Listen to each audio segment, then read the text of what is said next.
We are so pleased to welcome our very good friend Tommy Gerhardt from Vernon's Jazz Club. And, of course, we are also very privileged to welcome today vocalist, guitarist, songwriter, and star in the making, Ryan McGarvey, to New Mexico Style this morning. Hi, Ryan. Hello. Hi. Ever since I saw you perform, the first time I saw you, I said, I have to have this guy on the show. He has to be on the show. You have a lot of fans in New Mexico, sir. I'm very lucky to have some very loyal supporters, so, yeah, but thanks for having me on the show. I'm glad you actually made it to a gig of mine as well. Yes, well, it was a very impressive gig indeed. And now, for those of you who do not know, Ryan McGarvey was voted Best Musician for the second year in a row by Albuquerque the Magazine Best of the City poll. And Ryan was also voted Best Blues Act for the third straight time by the weekly Album's annual Best of Berkey. I mean, look at that guy. Come on. He's a rock star. He's such a rock star. Now, Ryan, you obviously have a lot of fans in the Duke City. I mean, what does that feel like for you? Because you have a lot of people out there who get excited to see you. It's great.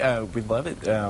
You know, playing here in town, you know, when we're not on the road and whatnot, you know, we've gotten to know so many of the faces and whatnot that, you know, we can look in the crowd and, you know, feel familiar with them and stuff because we're like, wow, they come out over and over again and stuff. But it's great. And it gets that way really, you know, even across the country. It's gotten to the point of, you know, it's great when you show up in a really small town and you don't know if anyone's going to come to the show, but you see people that you either recognize or that have traveled to see the show, but when they come out to see you, it's a great feeling. Well, you were just in Colorado, weren't you? I just got back from some gigs in Colorado. We just did a southern tour this last November and doing some more this year, quite a bit everywhere. Fantastic. So, and we actually have some video, of course, of you performing, and what would be a segment with Ryan McGarvey without seeing some of his music. Let's take a look.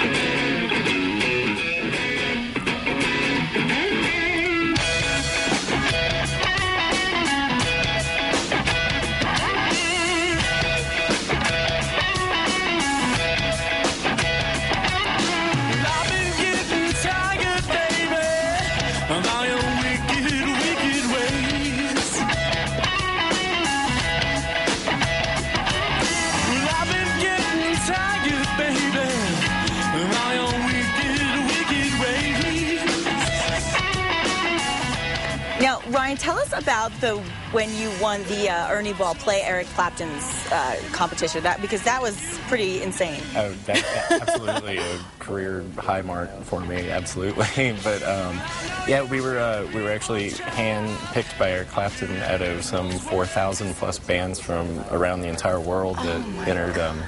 Some bands that were even already signed and, you know, already have kind of made it, and just we were completely blown away. We started a month and a half late in the contest and came from behind, and oh my gosh! Inevitably, we were actually flown to Chicago, got to play at Eric Clapton's Crossroads Festival, and you know, played around every person I could ever name of ever wanting to do a show with. I bet. And it was unbelievable. One, you know, some really fine instruments from Ernie Ball, and just unbelievable experience. Well, you said 2010 was your best year yet. Definitely.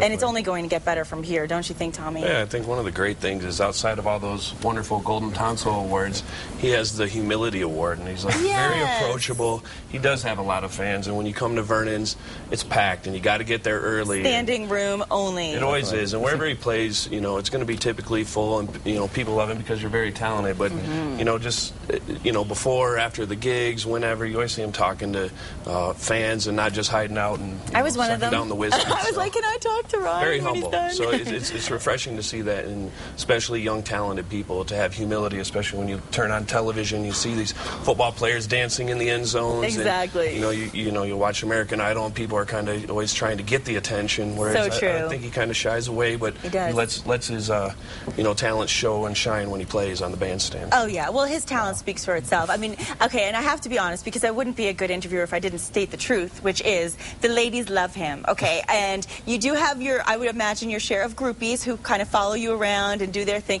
When I saw you perform, people were already dancing before you even hit the second note on your guitar. Right. So what does that feel like to have such adoring women? It's got to be fun for you. It's good. We like having, we go back and forth between the, you know, there's dance shows and then there's not, and we always never know which way we want, but we love it when people dance. It's, you know, we think sometimes like, oh, we want, you know, Vernon's is the perfect place because it's primarily a sit down, you know, and enjoy the show, Right. you know, watch everything type place. But we'll usually be like, oh, I want that because they're going to pay attention. They're going to really be taking notice of stuff. But then you like it when they dance because you start feeling like it makes you feel like they're enjoying it more. And Exactly. Like, okay, well, it's getting to them. So. You But get that let's feedback. just say when you are at Vernon, it is that listening environment where you're like, Yeah. holy cow, they're watching me. It's perfect. You know, they're really paying attention. But by the end of the night, those tables are always spread out, people dancing, and, you know, and they demand that space. Yes. You know, towards. You Well, know, would you stick around until after the break? Because we'd love to talk a little more to you. Definitely. Is that good? Okay, so we'll be right back with Ryan McGarvey after the break. Don't go anywhere. Fun.